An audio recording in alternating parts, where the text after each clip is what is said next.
추석을 일주일 앞둔 어느 날 신우이에게서 연락이 왔습니다. 올케, 이번 추석엔 엄마 보러 가려고 해. 그이는 바빠서 나만 갈 것 같아. 엄마 요즘 뭐 잘 드셔? 좀 챙겨가려고. 저는 형님에게 어머님이 요즘 잘 드시는 음식을 말씀드렸습니다. 전화를 끊고는 어안이 벙벙했어요. 형님이 명절에 온다니 남편도 제 말을 듣고는 깜짝 놀랐습니다. 남들이 들으면 이상하다고 하겠지만 부잣집에 시집간 형님은 명절마다 시댁 눈치를 보느라 친정에 오지 못했어요.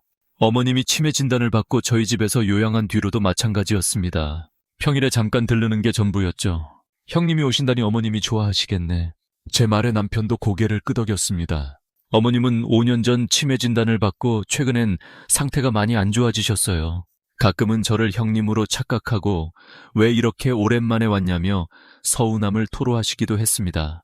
그런 와중에 형님이 오신다니 어머님이 무척 기뻐하실 거라고 생각했어요. 추석 당일까지 조마조마했는데 정말 형님이 오셨습니다. 그것도 양손 가득 선물 보따리를 들고 말이죠. 생전사 들고 오시는 일이 없었는데 이번엔 어쩐 일인지 한우에 전복에 과일 바구니까지 챙겨오셨어요. 그러더니 제 손을 꼭 잡고 고맙다는 인사까지 하셨습니다. 내가 자주 찾아와야 하는데 올케가 늘 고생이 많아. 올케한테 항상 미안하고 고맙고 그래. 그래서 말인데 오늘은 내가 엄마 챙길 테니까 친정에 다녀와. 친정 부모님도 올케 보고 싶으실 텐데 어서 가봐. 갑작스러운 제안에 저와 남편은 어리둥절했어요. 형님은 거듭 권하셨고 저와 남편은 결국 외출 준비를 하게 됐습니다. 가방을 챙기고 신발을 신는데 거실에 우두커니 앉아 계시던 어머님이 황급히 현관으로 나오셨어요. 어디 가요? 가지 마세요. 시어머니는 가지 말라며 남편의 팔을 붙잡고 불안한 표정을 지으셨어요. 그 사이 형님이 다가와서 어머님의 손을 잡았습니다. 하지만 어머님은 형님을 물끄러미 쳐다보더니 누구시냐며 붙잡은 손을 빼버렸어요. 순간 형님의 얼굴이 굳었습니다. 그러다 이내 표정을 풀고는 시어머니의 손을 다시 잡았어요. 그 사이 저도 어머님을 안심시키기 위해 조심스럽게 말했습니다. 어머님, 저희 잠깐 다녀올게요. 금방 올게요. 하지만 시어머니는 불안한 듯 제 옷깃을 놓지 않으셨어요. 그 사이 형님이 시어머니를 안쪽으로 끌어당기며 저희에게 눈짓했어요. 저희는 그렇게 시어머니와 형님을 뒤로하고 현관문을 나섰습니다. 지하 주차장으로 내려오면서도 어쩐지 마음이 무거웠어요.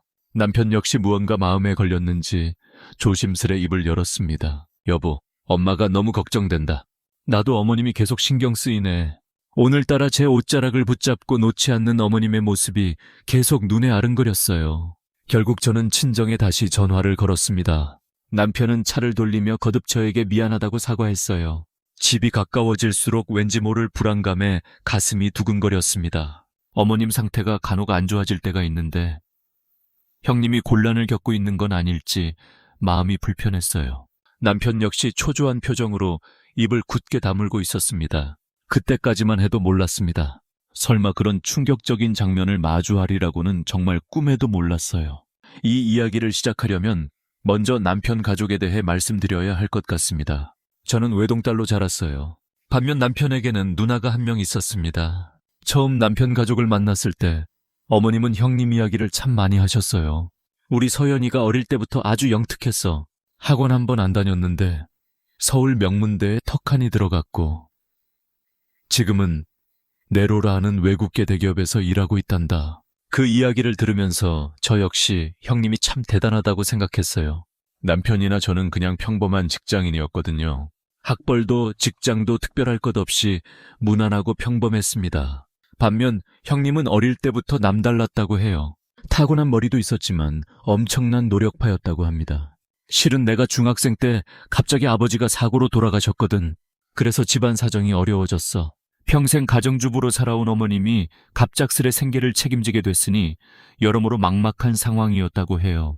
당시 형님은 수험생이었는데 학원비 같은 건 꿈도 못 꾸는 상황이었죠. 그 와중에 형님은 장학금을 받고 대학에 들어가기 위해 악착같이 공부했다고 합니다.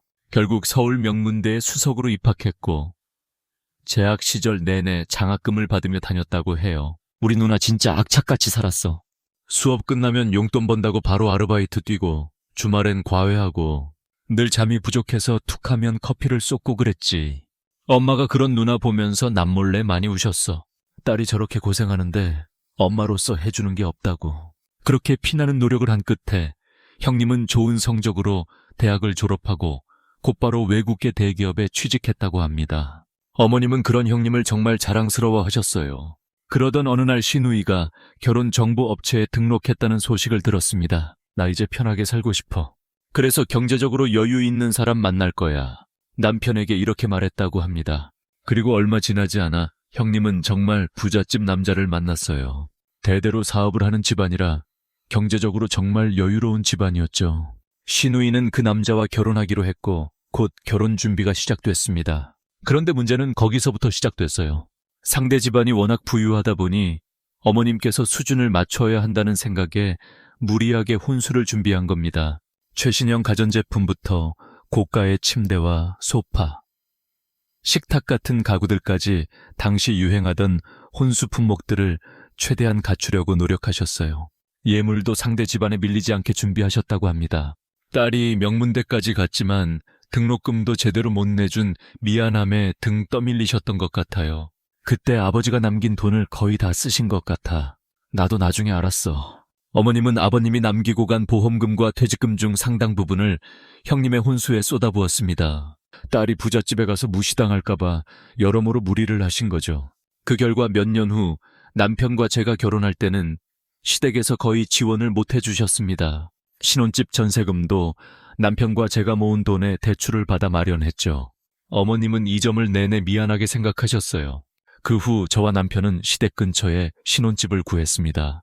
저희 부모님은 두 분이 함께 계시고 근처에 친지분들이 많이 계셔서 걱정이 없었어요. 반면 시어머니는 혼자 사셨고 근처에 챙겨줄 사람도 많지 않았습니다. 형님은 부잣집에 시집간 후로 왕래가 뜸해졌어요. 아유, 딸은 시집가면 남이 된다더니 정말 그런가 봐. 어머님은 남편에게 자주 서운함을 토로하셨습니다. 그러고는 명절이 오기만을 손꼽아 기다리셨어요. 하지만 형님은 명절에도 친정에 오지 못했습니다. 그리고 다음 명절에도 형님은 오지 못했습니다. 전화도 점차 뜸해졌어요. 그렇게 시간이 지나면서 어머님의 태도도 조금씩 변했습니다. 시집간 딸이 시댁 눈치 봐야지 어쩌겠니. 그래도 좋은 집에 시집가서 잘 사니까 그걸로 위안 삼아야지. 그렇게 스스로를 위로하시면서 형님에 대한 기대 수준을 낮추셨어요.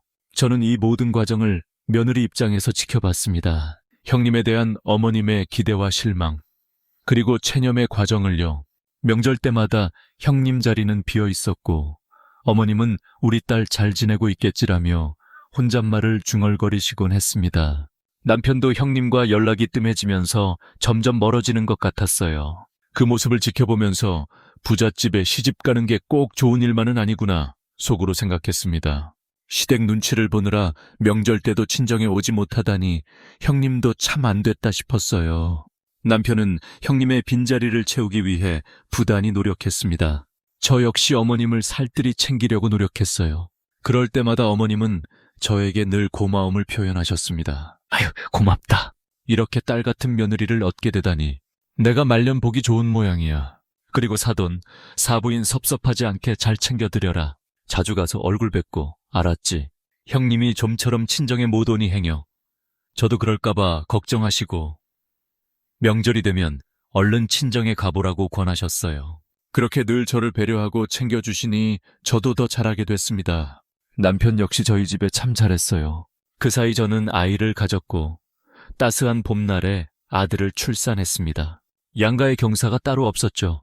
저희 부모님이나 어머님이나 손주 보는 낙으로 하루하루를 살고 계셨습니다. 하지만 행복은 그리 오래가지 않았습니다. 친정에 청천벽력 같은 소식이 날아들었기 때문이죠. 아유, 민서야. 아빠가 얼마 전에 병원에서 건강검진을 받았는데 대장에서 뭔가 발견됐대. 그 소리를 듣고 가슴이 철렁 내려앉았습니다. 설마 하는 불길한 예감이 들었죠. 아빠는 곧바로 대형 병원에 가서 정밀 검사를 받으셨고 대장암 판정을 받으셨습니다. 날벼락 같은 소식에 친정은 초상집 분위기가 되었습니다. 그나마 다행인 건 말기가 아니라는 점이었어요. 2기 정도였는데 당장 수술과 항암 치료를 받아야 하는 상황이었죠. 병원에선 빨리 수술하면 완치 가능성이 높다고 했습니다. 그런데 상황이 참 여의치 않았어요. 그 무렵 제가 아이를 낳고 육아휴직 중이었거든요. 육아휴직 급여는 받고 있었지만 원래 받던 돈에 비하면 턱없이 부족했어요. 게다가 저는 외동딸이었습니다. 형제자매가 있다면 경제적 부담을 나눌 수 있었을 텐데 아빠 병원비에 생활비까지 저 혼자 모든 걸 감당해야 하는 상황이었죠. 저는 막막한 마음에 남편에게 조심스럽게 고민을 털어놓았습니다. 여보, 아빠가 대장암이라서 당장 수술하고 항암 치료를 받아야 한대. 진짜. 말기는 아닌 거지. 치료하면 괜찮아지시는 거지. 근데 병원비도 그렇고 이래저래 걱정이야. 괜찮아. 걱정하지 마. 병원비야 우리가 도와드리면 되지. 우리 형편도 빠듯하잖아. 지금은 당신 혼자 벌고 있는데 그렇게 말하는데 목소리가 떨렸어요. 남편에게 짐이 되는 것 같아서 미안했고 아빠 생각을 하니 눈물이 났어요. 하지만 남편은 무슨 소리냐는 듯 딱 잘라 말했습니다. 무슨 소리야. 당연히 도와드려야지. 돈은 어떻게든 마련할 테니까 지금은 장인어른 치료에만 전념하자. 알았지? 남편의 흔쾌한 태도에 감동하면서도 한편으로는 걱정이 됐습니다. 그렇게 며칠을 초조하게 보냈어요. 그나마 다행인 건 엄마가 따로 가입해두신 암보험이 있다는 점이었어요. 그 돈으로 수술비와 항암치료비 상당 부분을 커버할 수 있었습니다. 하지만 당장 두 분의 생활비가 문제였습니다. 아빠가 택시기사 일을 하면서 생활비를 벌고 계셨는데 수술하고 항암치료를 받으면 그동안은 일을 할 수 없었어요. 엄마 역시 아빠를 간병해야 하니 일을 구할 수 없었고요. 아무리 두 분이 아껴 쓰신다고 해도 매월 나오는 관리비에 공과금 같은 건 어떻게 해야 하나. 그런 걱정에 며칠 동안 밤을 설쳤습니다. 그런데 남편이 먼저 아빠에게 전화해서 그 이야기를 꺼냈어요. 먼저 아빠의 안부를 물은 남편은 이후 조심스럽게 생활비 이야기를 꺼냈습니다. 장인어른, 많지 않더라도 매달 생활비를 조금씩 보내드리려고 합니다. 아휴, 아니다, 아니야. 너희 애도 있는데 그럴 것 없다. 괜찮아. 모아놓은 돈 있어. 그건 두 분 노후를 대비해서 모아둔 돈이잖아요. 제가 능력이 있으면 많이 드릴 텐데 조금밖에 도와드리지 못해 죄송할 따름이죠. 결국 부모님은 남편의 권유를 받아들이셨습니다. 저는 남편에게 고마운 마음을 전했어요. 그러자 남편은 제 어깨를 토닥이며 이렇게 말했습니다. 결혼하면 장인, 장모님도 내 부모나 마찬가지잖아. 더 도와드리지 못해 죄송할 따름이지. 사위가 아들이라는데 이번에 아들 노릇 제대로 해봐야지. 남편은 그 후 주말 근무를 자청했습니다. 주말에 일을 하면 특근 수당이 나왔거든요. 그럼 당신은 언제 쉬어? 평일에도 일하고 주말에도 일하면 쉬는 날이 없잖아. 괜찮아. 틈틈이 쉬면 돼. 주말 특근비는 따로 모아서 장인어른, 장모님께 보내드리자. 그 후 남편은 그 말대로 주말 특근비를 오롯이 친정 부모님께 보내드렸습니다. 많은 금액은 아니었지만 그래도 매달 일정 금액이 들어오니 부모님이 생활하시는데 큰 도움이 됐어요. 그 사이 남편은 쉬지 않고 일했습니다. 퇴근하고 돌아오면 피곤한 기색이 역력했지만 불평 한마디 없었어요. 그런 남편을 조금이나마 돕기 위해 저 역시 집안일에 더욱 신경 썼습니다. 남편이 퇴근하고 오면 조금이라도 쉴 수 있도록 최대한 배려했어요. 그렇게 온 가족이 힘쓴 덕분에 아빠의 수술은 성공적으로 끝났고 항암 치료 역시 순조롭게 진행됐습니다. 항암 치료는 힘들었지만 다행히 아빠가 잘 이겨내셨어요. 엄마는 집과 병원을 오가면서 간병을 하셨고 저도 틈틈이 병원에 갔습니다. 남편도 주말 일이 끝나면 시간을 내서 병문안을 왔어요. 그런 남편의 손을 붙잡고 아빠는 늘 고마움을 표현하셨습니다. 아빠는 항암 치료를 마치고 어느덧 정기 검진만 받으면 되는 상태까지 호전됐어요. 의사 선생님도 잘 회복하셨다고 말씀하셨죠. 아빠는 집에서 좀 더 요양하신 후 다시 택시 운전을 시작하셨습니다. 처음에는 무리하지 않고 조금씩만 일하셨어요.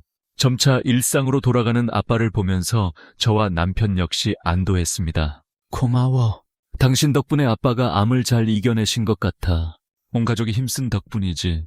그리고 장인어른은 강하시잖아. 금방 털어내실 줄 알았어. 부모님은 그런 남편에게 정말 고마워하셨습니다. 특히 아빠가 남편을 보는 눈이 달라지셨어요.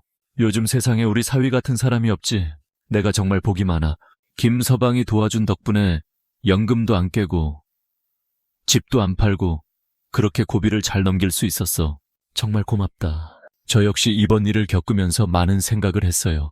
무엇보다 남편이 우리 부모님께 이렇게 잘해줬으니 저도 시어머니께 좀 더 잘해드려야겠다고 다짐했습니다. 그래서 시댁을 더 자주 찾아갔어요. 어머님은 제가 자주 오니 형님이 안 와서 생긴 헛헛한 마음이 많이 채워졌다며 진심으로 고마워하셨습니다. 어머님과 자주 시간을 보내다 보니 아이도 친할머니를 잘 따랐습니다. 그래서 이제 가끔은 어머님이 아이를 봐주시겠다며 저에게 자유시간을 주시기도 했어요. 관계는 상대적인 거라고. 남편이 저희 부모님께 잘하니 저도 어머님께 더 잘하게 되고, 어머님도 그만큼 저를 챙기고 배려하셨어요. 그렇게 양가와 돈독한 관계를 유지하며 하루하루를 평온하게 보냈습니다. 그러다 보니 시간이 훌쩍 흘렀어요. 어느덧 아이가 세 돌이 지나고 어린이집을 다니기 시작했죠. 그때부터 저도 슬슬 복직 준비를 시작했습니다. 이 모든 게 어머님의 배려 덕분이었어요. 하원은 걱정하지 마라. 하원은 내가 책임질 테니까 마음 놓고 복직해. 등원은 제가 맡아서 할 수 있었지만 하원 후 제가 퇴근할 때까지 시간이 애매하게 떴어요. 다행히 그 시간 동안 어머님이 아이를 돌봐주기로 하셨습니다. 요즘은 친정엄마 도움받기도 쉽지 않다는데 어머님께서 선뜻 그렇게 말씀해 주시니 너무 감사했죠. 그래서 걱정 없이 복직 준비를 할 수 있었어요. 다만 한 가지 걸리는 게 있었습니다. 그 무렵 어머님이 자꾸 같은 얘기를 반복하셨거든요. 아침에 한 말씀을 저녁에 또 하시고, 가끔은 어제 있었던 일도 기억을 잘 못하셨습니다. 처음엔 나이가 있으시니까 그럴 수 있다고 생각했어요. 그러다 하루는 일이 생겼습니다. 점심을 먹고 치우는 와중에 어머님께 전화가 걸려왔어요. 잠깐 외출 나왔다 돌아가시려는데 집에 가는 버스 번호가 생각나지 않는다고 하셨어요. 저는 얼른 번호를 불러드렸습니다. 그러고 어머님은 대수롭지 않게 전화를 끊으셨어요. 하지만 저는 가슴이 철렁했습니다. 뭔가 이상했거든요. 아무래도 단순한 건망증이 아닌 것 같았습니다. 그날 저녁 남편에게 낮에 있었던 일을 얘기했어요. 어머님이 자꾸 같은 얘기를 반복하시고 어제 일은 가끔은 기억을 못하셔. 처음엔 연세가 있으셔서 그런가 생각했는데 오늘은 집에 오는 버스 번호를 잊어서 나한테 전화를 주셨어. 아무래도 한번 병원에 모시고 가봐야 할 것 같아. 남편은 제 말을 듣고 깜짝 놀랐어요. 결국 저는 남편과 함께 어머님을 모시고 병원에 갔습니다. 어머님은 신경과에서 여러 검사를 받으셨어요. 인지기능 테스트도 받으시고 MRI 촬영도 하셨습니다. 그 사이 저와 남편은 제발 저희의 걱정이 기우이기를 바랐어요. 하지만 아니었습니다. 저희의 걱정은 현실이 되고 말았어요. 초기 치매네요. 지금부터 바로 관리하셔야 합니다. 의사 선생님의 말에 저희는 망연자실해졌습니다.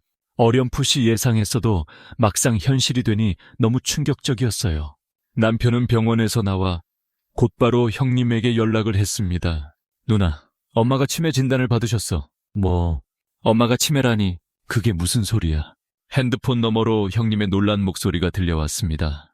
남편은 의사에게 들은 어머님의 현재 상태를 이야기해줬어요. 형님은 한참을 듣더니 조심스레 이렇게 물었습니다. 그럼 누가 엄마를 모셔야 하는 거 아니야? 아무래도 그래야겠지. 그 일로 누나랑 상의를 좀 하려고 하는데. 아이, 좀 미안한데 나는 모시기 어려울 것 같아. 형님은 남편의 말에 딱 잘라 그렇게 말했습니다. 그러고는 구구절절 사정을 설명했어요. 지금도 2, 3일에 한 번꼴로 시댁을 오간다. 시댁 행사가 너무 많다. 시댁 일이 너무 바쁘다. 대충 그런 내용이었어요. 남편은 예상했다는 듯 한숨을 내쉬며 알았다고 답했습니다. 그날 밤 저와 남편은 어머님을 어떻게 모셔야 할지 의논했어요. 저 역시 복직을 앞두고 있던 터라 머릿속이 복잡했습니다. 복직을 더 이상 미룰 순 없었어요. 결국 회사를 다니면서 그 비용을 오롯이 어머님 간병비로 쓸지 아니면 회사를 포기하고 어머님을 직접 모실지 양자택일을 해야 했어요. 저는 고심하다가 조심스레 입을 열었습니다. 여보, 어머님 우리가 모시자. 뭐? 당신 복직 앞두고 있잖아. 이번에 복직 안 하면 회사 그만둬야 한다면서 그만두면 나중에 다른 회사 들어가면 되지. 하지만 어머님은 지금 당장 누군가 모셔야 하는 상황이잖아. 그래도 당신이 너무 많은 걸 포기하고 희생하게 되잖아. 그게 무슨 소리야. 당신도 우리 아빠 아플 때 그랬잖아. 주말에도 일하면서 특근비 보내주고 병원비 챙겨주고 그야 내가 할 수 있는 일이니까 했지. 나도 그래. 내가 할 수 있는 일이니까 하는 거야. 조금 힘들더라도 당신이랑 내가 모시자. 그 편이 어머님께도 좋을 거야. 여보, 고마워. 정말 고마워. 다음날 남편은 형님에게 이 사실을 알렸습니다. 그러자 곧바로 형님에게 전화가 걸려왔어요. 올케가 엄마를 모신다고 했다면서. 정말 고마워. 어려운 결정이었을 텐데 내가 옳게 볼 면목이 없다. 올케가 이렇게 했는데 나도 뭐라도 해야지. 병원비는 내가 책임질 테니까 걱정하지 마. 조만간 찾아갈게. 도와줘서 정말 고마워. 형님은 그렇게 거듭 감사 인사를 하고 전화를 끊었어요. 며칠 후 저희는 어머님을 집으로 모셨습니다. 어머님이 살던 집은 일단 전세로 내놓기로 했어요. 어머님은 아들 집에 얹혀 살게 됐다는 사실에 너무도 미안해 하셨습니다. 아유, 미안하다. 이렇게 얹혀 살게 되다니. 너희한테 큰 폐를 끼치는구나. 아니에요, 어머님. 어머님도 제가 아이 낳고 육아로 힘들어할 때 많이 도와주셨잖아요. 가족끼리 서로 돕는 게 당연한 거죠. 편하게 지내세요. 어머님이 편하셔야 저도 편해요. 그렇게 저와 남편, 아이와 어머님이 함께하는 삶이 시작됐어요. 처음엔 어색했지만 식구 모두 금방 적응하게 됐습니다. 어머님은 상태가 더 나빠지지 않도록 최선을 다하셨어요. 산책도 열심히 다니셨고 밤엔 꼭 자기 전에 아이에게 책을 읽어주셨습니다. 책 읽는 게 치매 예방에 좋대. 이렇게 우리 손주한테 책을 읽어주니 좋구나. 아이 역시 할머니와 나란히 앉아 책 읽는 걸 무척 좋아했어요. 저도 기꺼운 마음으로 어머님을 챙겼습니다. 치매에 좋을 음식을 찾아서 해드리고 산책길엔 항상 함께했어요. 그 사이 형님이 저희 집에 찾아왔습니다. 형님은 어머님을 보고 목이 메는지 한참 동안 아무 말도 못했어요. 엄마, 미안해. 내가 그동안 너무 무심했지. 아휴, 아니야. 너도 사는 게 바빠서 그랬지 뭐. 그 사이 세아가 나를 얼마나 살뜰히 챙겨줬는지. 그저 세아가한테 고마울 따름이다. 옳게, 정말 고마워. 그리고 미안해. 아니에요, 형님. 형님과 어머님은 그동안 밀린 이야기를 나눴습니다. 1시간 정도 지났을까요? 형님 핸드폰으로 전화가 걸려왔어요. 형님은 전화를 받곤 곧바로 자리에서 일어났습니다. 어머, 벌써 가시게요? 지금 바로 들어오라고 하시네. 엄마, 나 가볼게. 한창 이야기를 나누다가 갑자기 형님이 간다고 하니 어머님은 내심 서운한 듯 했어요. 그런 어머님의 마음을 잘 알기에 저는 현관문까지 형님을 배웅하며 이렇게 말했습니다. 형님, 어머님이 형님을 많이 보고 싶어 하셨어요. 바쁘시더라도 종종 와주세요. 알겠어. 조만간 다시 올게. 시누이는 그렇게 말하고 돌아갔습니다. 하지만 병원비에 대한 얘기는 따로 하지 않았어요. 그 후 남편에게도 별다른 말이 없었습니다. 병원비 얘기는 따로 없었지. 아무래도 누나가 돈을 벌고 있지 않으니까. 그래서 시댁 돈 쓰기 눈치 보이는 모양이야. 남편 역시 난처한 듯 말끝을 흐렸어요. 그땐 서운한 감정보다 형님도 참 안 됐다는 생각이 들었어요. 부잣집에 시집간다고 다 좋은 게 아니구나. 내 부모 얼굴도 마음껏 보러 오지 못하고 돈도 제대로 못 쓰고 형님도 나름 힘든 입장인 것 같았습니다. 그래서 저 역시 병원비에 대해 별다른 말을 하지 않았어요. 언젠가 챙겨주면 그때 감사히 받자. 그렇게만 생각하고 말았습니다. 어머님을 모신 후 1년 정도는 어머님 상태가 괜찮았습니다. 하지만 시간이 흐르면서 점차 상황이 악화되기 시작했어요. 어머님의 기억력이 점점 더 나빠졌거든요. 같은 질문을 하루에도 몇십 번 반복하시고 어제 뭘 했는지, 아침에 뭘 먹었는지도 기억을 못하실 때가 많았습니다. 시간이나 요일도 점차 헷갈려 하셨어요.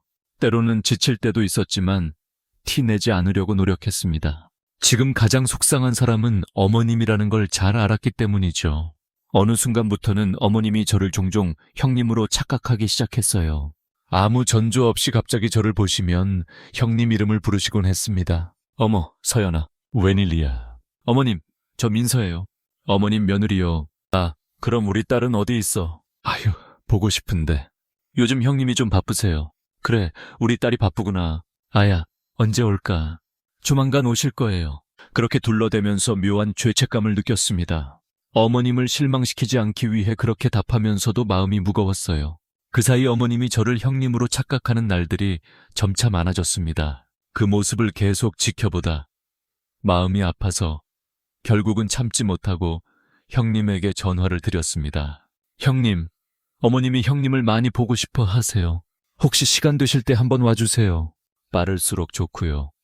알았어. 조만간 갈게. 그렇게 통화를 마치고 어머님께도 말씀드렸습니다. 어머님, 형님이 조만간 온대요. 아유, 정말 우리 딸이 온대. 네? 조만간 온대요. 어머님은 그날부터 형님이 오기를 기다리셨어요. 아침에 눈을 뜨면 현관 앞을 기웃거리며 오늘은 올까 하며 혼잣말을 중얼거리셨습니다. 하지만 일주일이 지나고 2주일이 지나도 형님은 오지 않았어요. 저는 결국 다시 형님에게 연락을 드렸습니다. 형님, 많이 바쁘세요. 아유, 미안해, 올케. 요즘 시댁에 일이 워낙 많아서 이번 달 안에는 꼭 갈게. 그렇게 미루고 미루다 한 달쯤 지나서 드디어 형님이 집으로 왔어요. 형님의 얼굴을 보자마자 어머님의 얼굴에 미소가 번졌습니다. 하지만 형님은 1시간도 채 앉아있지 않았습니다. 형님이 자리에서 일어나니 어머님이 아쉬운 얼굴로 따라서 일어났어요. 어머님의 풀 죽은 모습을 보고 있자니 마음이 무거웠어요. 그렇게 형님은 제가 전화를 해야 마지못해 와서는 1시간도 안 돼서 자리에서 일어나곤 했습니다. 매번 기대하며 기다리던 어머님은 형님이 그렇게 가면 한참 동안 방 안에 들어가서 나오지 않으셨어요. 그런 어머님 모습이 안쓰러워서 하루는 형님에게 조심스레 물었습니다. 형님, 시댁 일이 많이 바쁜 거예요. 그것도 그런데 실은 엄마 그런 모습을 보는 게 너무 마음이 아파. 그래서 오래 못 있겠어. 그 말을 들으면서 솔직히 좀 너무하다는 생각이 들었어요. 엄마가 자기 딸을 저렇게 보고 싶어 하는데 아픈 엄마를 위해 조금 더 있을 수는 없나. 그런 생각이 들었거든요. 지금 가장 아프고 힘든 건 어머님일 텐데 말이죠. 그런 서운함이 제 마음속에 생기기 시작했어요. 하지만 겉으로 표현하진 않았습니다. 대신 어머님을 더 잘 돌보려고 노력했어요. 시간이 지나면서 어머님도 변하셨습니다. 점차 형님에 대한 질문이 줄어들더니 어느 순간부터는 더 이상 형님을 찾지 않으셨어요. 그 대신 저를 많이 찾고 의지하셨습니다. 가끔은 어머님의 낡은 소품을 조심스레 저에게 건네주시기도 하셨어요. 그럼 저는 감사하다고 인사하며 소중히 받아들었습니다. 그렇게 또 몇 년이 흘렀어요. 그 사이 저와 어머님은 서로를 위하며 살아갔습니다. 물론 어머님의 치매 증상이 심해져서 힘들 때도 있었습니다. 하지만 저는 묵묵히 감내했어요. 남편 역시 그런 저에게 고마워하며 더욱 잘했습니다. 동시에 저희 친정에도 참 잘했어요. 여보, 너무 고마워. 이걸 다 어떻게 갚아야 할지 모르겠다. 가족끼리 그런 게 어딨어. 그냥 당신이나 나나 양가 부모님께 최선을 다하자. 그렇게 지내니 힘든 일도 함께 이겨낼 수 있었어요. 그 사이 저나 남편도 형님에 대한 기대를 서서히 접게 됐죠. 그러던 채 갑자기 형님으로부터 연락이 온 겁니다. 올케, 이번 추석엔 엄마 뵈러 가려고 해. 전화로 그렇게 얘기할 때만 해도 정말 오려나 싶었는데 추석 당일 형님이 진짜 나타났습니다. 오늘은 내가 엄마 챙길 테니까 친정 다녀와. 그러곤 선뜻 이렇게 말씀하셨어요. 저와 남편은 형님의 권유에 집을 나섰어요. 하지만 내내 불안했습니다. 어머님이 형님을 기억하지 못하고 계속 저와 남편만 찾았기 때문이죠. 남편 역시 그런 어머님의 모습이 마음에 걸렸고 저희는 결국 차를 돌리게 되었어요. 그리고 현관문 앞에 도착했을 때 안에서 들려오는 고성에 남편이나 저나 화들짝 놀랐어요. 남편은 서둘러 문을 열었습니다. 순간 눈앞에 펼쳐진 장면은 악몽 같았어요. 마치 도둑이라도 든 듯 난장판이 된 집 안에서 어머님과 형님이 실랑이를 벌이고 있었거든요. 서랍은 죄다 열려있고 바닥엔 온갖 집기류들이 흩어져 있었습니다. 저희가 갑자기 들이닥치자 형님이나 어머님이나 놀라서 그 자리에서 멈춰 섰어요. 그 사이 어머님은 얼른 제 뒤로 와서 숨으셨습니다. 그러더니 벌벌 떨면서 알 수 없는 말을 중얼거리셨어요. 아유, 인감도장 없어요. 인감도장 없어요. 이게 대체 무슨 말인가 싶어 어리둥절해 있는데 그 사이 남편이 바닥에 떨어진 종이를 주워들었어요. 종이를 훑어본 남편은 경악했습니다. 아니, 이게 대체 뭐야? 남편의 놀란 소리에 저 역시 종이를 확인했어요. 그건 부동산 매매 위임장이었습니다. 어머님 명의로 된 아파트를 매매하려는 서류였죠. 남편은 서류를 확인하고는 날카로운 목소리로 물었습니다. 누나, 이게 대체 뭐야? 뭘 하려던 거야? 남편의 날선 물음에 형님은 멈칫했어요. 그러다 자포자기한 듯 진실을 털어놓았습니다. 급하게 돈이 필요해서 그래. 어차피 엄마는 네가 모시고 살고 있잖아. 그럼 나한테 먼저 상의했어야지. 나랑 집사람 자리 비운 사이에 아픈 엄마를 두고 대체 뭐 하는 짓이야. 상황이 워낙 급해서 그랬어.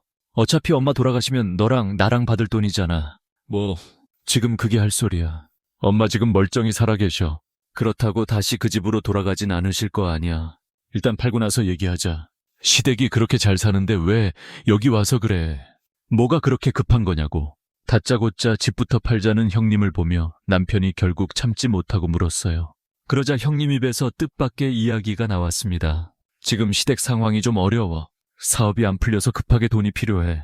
그 이야기를 들으니 비로소 상황을 이해할 수 있었어요. 시누이네 시댁 사업이 기울면서 시누이 남편까지 경제적 어려움에 빠진 듯했습니다. 하지만 아무리 그래도 이건 아니지 싶었어요. 어머님 아파트는 명백히 어머님 재산이었습니다. 아무리 치매를 앓고 계신다고 하지만 정신이 또렷이 돌아오실 때도 많았어요. 그럴 때 어머님께 먼저 상황을 설명드리고 도움을 요청하는 게 맞다는 생각이 들었습니다. 남편 역시 같은 생각인 듯 형님을 매섭게 몰아붙였어요. 아무리 상황이 그래도 그 아파트는 명백히 엄마 재산이야. 그럼 엄마한테 먼저 양해를 구해야지. 엄마 어차피 제정신 아니잖아. 너랑 이렇게 입씨름할 시간 없어. 그냥 너랑 나랑 얘기해. 그럼 되잖아. 형님은 뭐가 그렇게 급한지 막무가내였어요. 결국 남편이 폭발하고 말았습니다. 뭐라고? 말 함부로 하지 마. 난 어머니 동의 없이 그 아파트 처분할 생각 없어. 그러니까 엄마 괜찮으실 때 그때 찾아와서 정중하게 부탁해. 그리고 당장 나가. 지금은 더 얘기하고 싶지 않으니까. 남편은 단호하게 말하고 형님을 집 밖으로 내쫓았습니다. 저는 이 일로 시누이를 다시 보게 됐어요. 평소 우아하고 고상해 보이던 사람의 반전 면모를 목격한 듯했죠. 치매로 고생하는 엄마를 속이고 마지막 남은 재산까지 팔아치우려 하다니. 사람이 어떻게 그럴 수 있나 싶었어요. 어머님 괜찮으세요? 많이 놀라셨죠? 형님이 나가고 저는 시어머니를 살폈습니다. 어머님은 여전히 바르르 떨고 계셨어요. 저는 그런 어머님의 어깨를 조심스레 감싸 안았습니다. 어머님 괜찮아요? 이제 다 끝났어요. 그런데 그 순간 어머님이 갑자기 자리에 주저앉으셨어요. 그러더니 오열하기 시작하셨습니다. 남편 역시 갑작스러운 어머님의 오열에 깜짝 놀랐어요. 그 사이 어머님의 입에서 가느다란 탄식이 터져 나왔습니다. 아이고, 우리 딸이 어떻게 나한테 이러니. 그러더니 더는 말을 잇지 못하셨어요. 그 순간 저와 남편은 깨달았습니다. 어느 순간부터 어머님의 정신이 돌아와 있었던 거예요. 형님이 쏟아낸 말들, 그 끔찍한 계획을 모두 들으신 겁니다. 그 사이 남편이 시어머니 옆에 앉아서 어깨를 감싸 안았습니다. 어머님은 비통한 목소리로 이렇게 말씀하셨어요. 내 딸이 나를 속이려 들다니. 아휴. 어머님은 그 뒤로도 한참을 우셨습니다. 실망과 분노, 서운함과 배신감, 그 모든 게 한데 뒤엉켜 좀처럼 감정을 추스르지 못하셨어요. 몇 시간 뒤 겨우 진정한 어머님은 선언하듯 이렇게 말씀하셨습니다. 그 아파트 처분해도 된다. 하지만 그 전에 명의부터 옮기자. 그러더니 어머님은 아파트를 남편 명의로 옮기겠다고 말씀하셨어요. 네가 갖고 있다가 필요할 때 언제든 처분해서 써라. 서연이는 결혼할 때 혼수를 해줄 만큼 해줬다. 이제 더는 없어. 그 아파트는 너랑 준서 엄마가 가져라. 그렇습니다. 어머님은 형님의 행동에 분노하셨고 마지막 남은 재산을 저와 남편에게 주겠다고 선언하셨어요. 내 정신이 온전할 때 처리하는 게 좋겠다.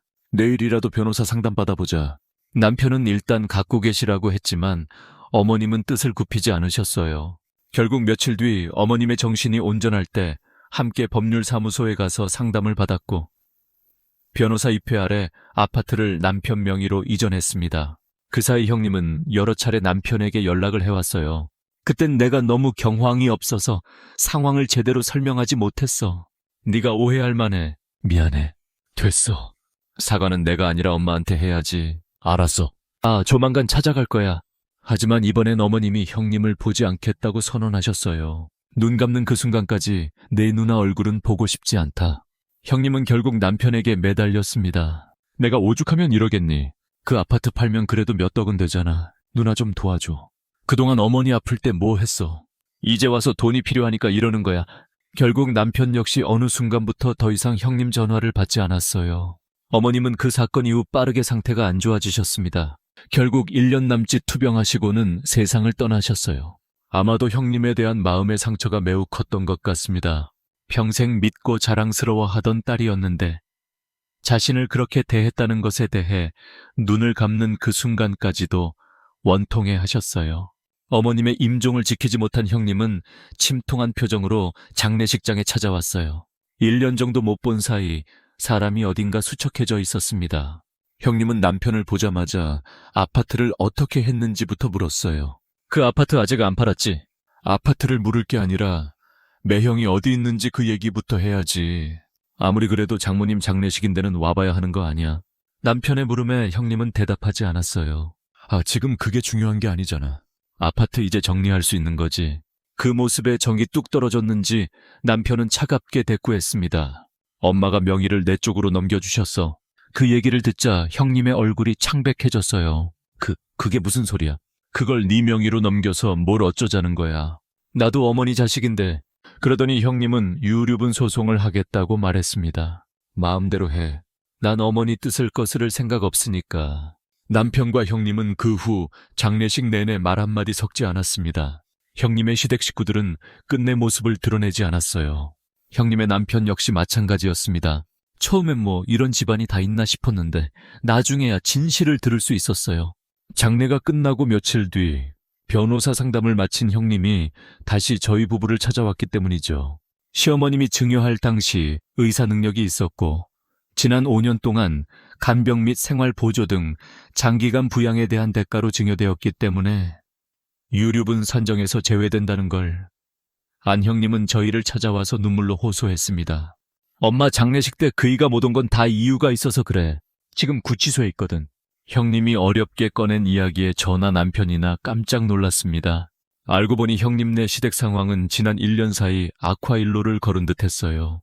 망하기 일보 직전인 사업에 무리해 투자금을 끌어오다가 결국 사기죄로 고소를 당하고 만 겁니다. 이 일로 형님 남편은 구치소에 수감되었고 집안이 발칵 뒤집혔다고 해요.